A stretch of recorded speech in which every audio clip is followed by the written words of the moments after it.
लड़की को मेहंदी लगाई जाती है, लड़की को उपटन लगाया जाता है। तो आकर के दादी बोलती है कि मेरी पोती कितनी अच्छी लग रही है। नानी बोल रही है कि मेरी नवासी कितनी अच्छी लग रही है, लेकिन बेटी कुछ नहीं बोल रही, मायूस है, गम में डूबी हुई। जानते हैं क्यों? बेटी तारीफ से खुश नहीं है। क्यों? दो वजह से। एक तो ये है कि मैके छूट रहा है, ससुराल जा रही है, एक तो इसका गम है। दूसरा गम ये है कि नानी तारीफ कर रही है, दादी तारीफ कर रही है, इनकी तारीफ से क्या होने वाला? मैं जिसकी बीवी बनने वाली हूं वो शौहर तारीफ करेगा तब काबिल तारीफ। आखिरी नमूना आपकी खिदमत में लेकर के आ रहा हूं, ध्यान से इसको सुनिएगा। शहर में पीर साहब आए, औरत को पता करना था कि असली पीर है या जाली पीर है। तो पीर साहब से कहा कि पीर साहब असली पीर हो या जाली पीर हो? तो पीर साहब ने सर उठा करके कहा कि मैं 1 नंबर का पीर हूं, 2 नंबर पीर नहीं हूं, बैठता यहां हूं, मदीना देख लेता हूं। तो औरत ने कहा अभी 2 मिनट में पता चल जाए। दस्तरखान बिछा दिया, भात ला करके रख दिया, तरकारी भात में छुपा दी, चावल में तरकारी छुपा दी। कहा पीर साहब खाना खाइए। कहा बहुत बदतमीज औरत है, सालन तो दिया नहीं, रूखा सूखा कैसे खाया जाएगा? तो औरत ने कहा कि आप 2 नंबर के पीर हो, बैठते यहाँ हो, मदीना नजर आता है, भात में तरकारी छुपी हुई है, नजर नहीं आ रही है।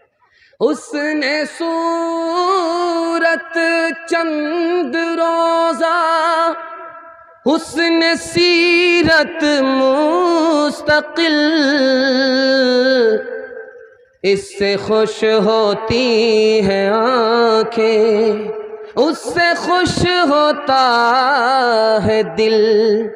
तालीम औरतों को भी देनी ज़रूर है, देनी ज़रूर है। लड़की जो बेपढ़ी हो तो वो बेशूर है, बेशूर है। उसने माशरत में सरासर फतूर है, और इसमें वालिदैन का बेशक कसूर है, बेशक कसूर है।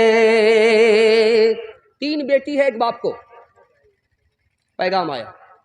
बड़ी वाली बेटी से बाप ने कहा पैगाम आया है, जिस लड़के का उससे निकाह करोगी? तो बड़ी बेटी कहती नहीं करेंगे। तो बाप ने पूछा क्यों? कहा इसलिए कि वो मेरा रिश्तेदार नहीं है और वो बराबर का आदमी नहीं है, वो मेरी गलती को पकड़ेगा, मेरी गलती को माफ़ नहीं करेगा, इसलिए मैं निकाह नहीं करूँ। बाप ने कहा बेटी, दूसरी बेटी से कहा बेटी तुम कबूल कर लो।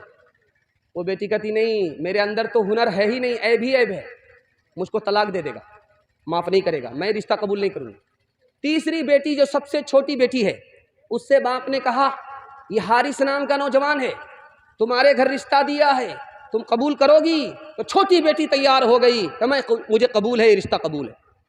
तो बाप ने पूछा कि बेटी रिश्ता क्यों कबूल है? कहा इसलिए कबूल है कि मेरे पास सूरत भी है, मेरे पास सीरत भी है, और अल्लाह पर भरोसा है, जो होना होगा देखा जाएगा।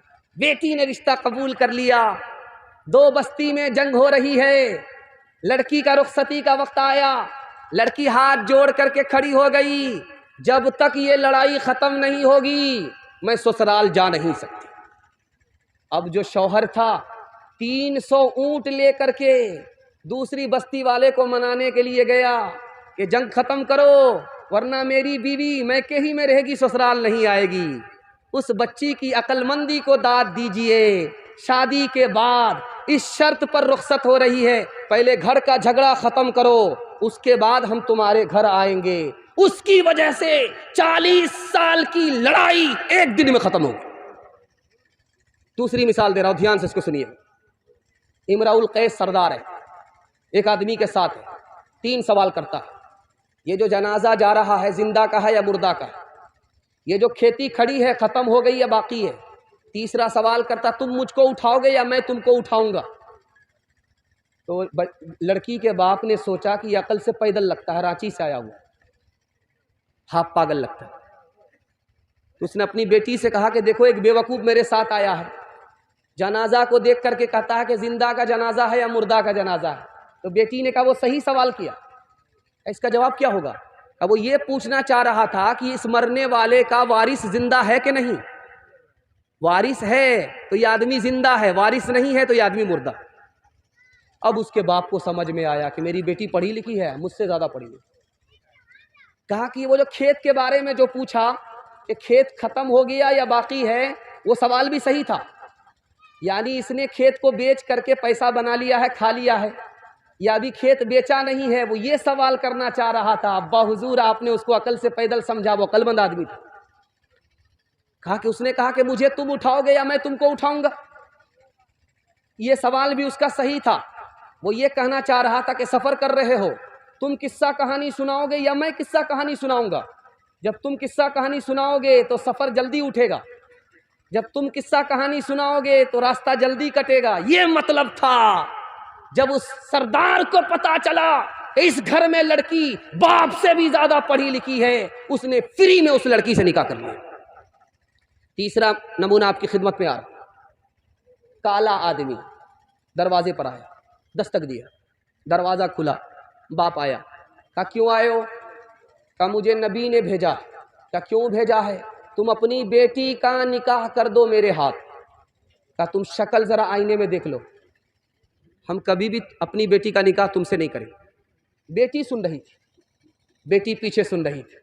वो आकर के हाथ जोड़ करके अब्बा से कहती, अब्बा हुजूर आप शक्ल को मत देखो, ये जवान जो आया है ये खुद से नहीं आया है, इसको रसूलुल्लाह ने भेजा है। आने वाले को मत देखो, जिसने भेजा है उनको देखो। तुमको ये रिश्ता मंजूर नहीं है, मुझको ये रिश्ता मंजूर है। बाप बेटी के पास आया शादी से पहले, कहता बेटी मैंने तुम्हारे लिए रिश्ता ढूंढ लिया। तो बेटी ने कहा क्या रिश्ता है? कहा ससुराल बहुत अच्छी है, सास ससुर भी बहुत अच्छे हैं, शौहर भी तुम्हारा बहुत मालदार है, सोनार है सोनार, तुमको जेवर पहनाएगा, सोना पहनाएगा। बेटी खुश नहीं है, सर गाड़ लिया। बाप ने कहा इतनी अच्छी ससुराल मिल रही है, तू खुश नहीं है? इतना अच्छा शौहर मिल रहा, मालदार, सोना पहनाएगा तुमको, तुम खुश नहीं है? तो बेटी का जवाब सुनिए, अल्लाह सबको ऐसी होनहार बेटी अता फरमाए। उसने कहा अब्बा हुजूर मुझको सोना नहीं चाहिए, नबी की सुन्नत चाहिए। लड़का के चेहरे पर दाढ़ी नहीं, जो नबी की परवाह नहीं करता वो मेरी क्या परवाह करेगा, मुझे उसका ऐसा लड़का कबूल नहीं। बादशाह एक बच्चे से पूछता है बेटा ये बताओ मेरा घर अच्छा है या तुम्हारा घर अच्छा है? दूसरा सवाल करता है मेरे हाथ में जो अंगूठी है इससे बेहतर तुमने कोई अंगूठी देखी है? दूसरा सवाल। जो बच्चा को आगे बड़ा बनना होता है अल्लाह उसके दिमाग को बड़ा कर देता है। इधर सवाल होता है वो उधर जवाब देता है। बादशाह ने सवाल पूछा बेटा ये बताओ मेरा घर अच्छा है या तुम्हारा घर अच्छा है? झट से बच्चा जवाब देता है इस वक्त बादशाह मेरे घर में है, मेरा घर बादशाह के घर से अच्छा है। बादशाह ने पूछा ये जो अंगूठी है इससे बेहतर तुमने कोई चीज़ देखी है? कहाँ, इससे बेहतर वो उंगली देखी है जिसमें अंगूठी है। क्या जवाब दिया, बड़ा बादशाह खुश हुआ, दिल से दुआ दिया ये वक्त में आगे चल करके बहुत बड़ा बनेगा, बहुत बड़ा आदमी बनेगा। और इत्तेफाक ये देखिए वो बच्चा आगे चल करके बादशाह का वजीर बना। दूसरी मिसाल लेकर के आ रहा हूँ, ध्यान से सुनिएगा। औरंगजेब बादशाह इस हिंदुस्तान के बादशाह गुजरे, दुआ कीजिए अल्लाह उनकी कब्र को नूर से भर दे। हौज में गुस्ल कर रहे थे, एक बच्चा खड़ा हो गया। औरंगजेब ने हाथ पकड़ा, कहा कि डुबा दे। हाथ पकड़ा, कहा डुबा दे। बच्चा का जवाब सुनिए, बच्चा घबराता नहीं है।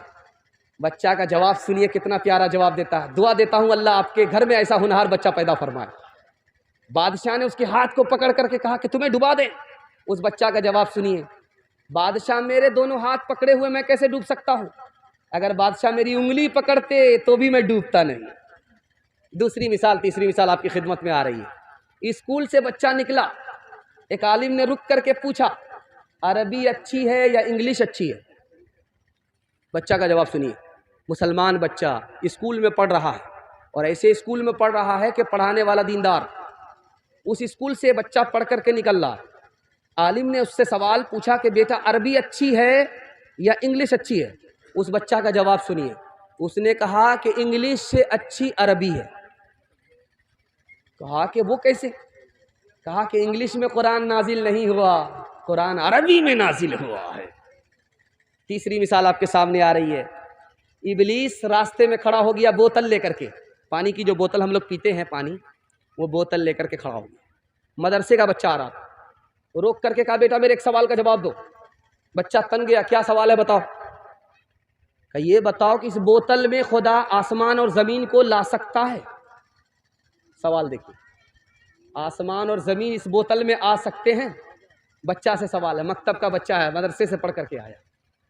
उस बच्चे का जवाब सुनिए, वो कहता है ये आसमान और ज़मीन तो बहुत दूर की बात है, ये बोतल तो बहुत बड़ी चीज़ है। अगर खुदा चाह ले तो सुई के नाके के अंदर भी ज़मीन और आसमान को फंसा सकता है, क्योंकि वो कादिर है, आजिज़ नहीं है।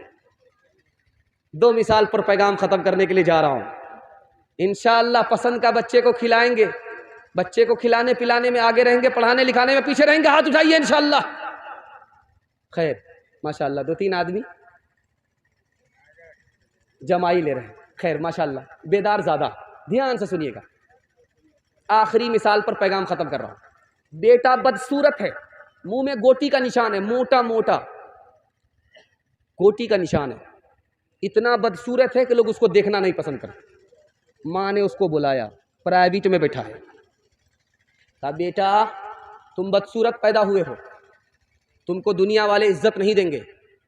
बेटा एक काम करो, दुनिया में तुमको इज्जत ही इज्जत मिलेगी, इल्म हासिल कर लो। जब तुम्हारे पास इल्म आ जाएगा तो दुनिया तुम्हारा जूता उठाएगी। तुम बदसूरत हो, अगर इल्म हासिल नहीं करोगे तो दुनिया तुमको कोई इज्जत नहीं देगी। बेटा इल्म हासिल कर लो, तुम्हारे ऐब को अल्लाह छुपा लेगा, हुनर दिखा देगा। बेटा ने दिल में अपने माँ की बात रख ली, यही बच्चा आगे चल करके मक्का का काजी बन गया। मेरे बच्चे तेरे अंजाम से जी डरता है, तेरी दुश्मन ही ना साबित हो जवानी तेरी। कांप जाती है जिसे सोच के ममता मेरी, किसी बुरे अंजाम को पहुँचे न कहानी तेरी। तेरे बचपन को जवानी की दुआ देती हो और दुआ दे के परेशान निसी हो जाती हो। मेरे मासूम फरिश्ते तू अभी क्या जाने, तुझको किस किस के गुनाहों की सजा मिलनी है। दीन और धर्म के मारे हुए इंसान की जो नजर मिलनी है वो तुझको खफा मिलनी है। तेरे बचपन को जवानी की दुआ देती हो और दुआ दे के परेशान सी हो जाती हो। ध्यान दीजिएगा, औरतों के हवाले से सुना रहा हूं। इंशाअल्लाह बीवी से पूछ करके माँ बाप को खर्चा देंगे, हाथ उठाइए। बीवी से पूछ करके माँ बाप को खर्चा देंगे, बीवी देने देगी खर्चा? जरा ध्यान रखिएगा, दिमाग कहाँ है, इसको मैं टटोल करके अपने पैगाम को दे रहा हूँ। आखिरी पैगाम 3 मिनट में निकल जाएगा। आप सोचेंगे 3-3 मिनट करके हम लोगों का जनाजा उठा देगा, आपसे ज़्यादा हमकारा पंक्चर हो जाएगा। आखिरी पैगाम सुना रहा हूँ, दिल को से दुआ दे करके अल्लाह दी हमारे सुनाने को आपके सुनने को बेहद कबूल फरमाए। ध्यान से सुनिएगा।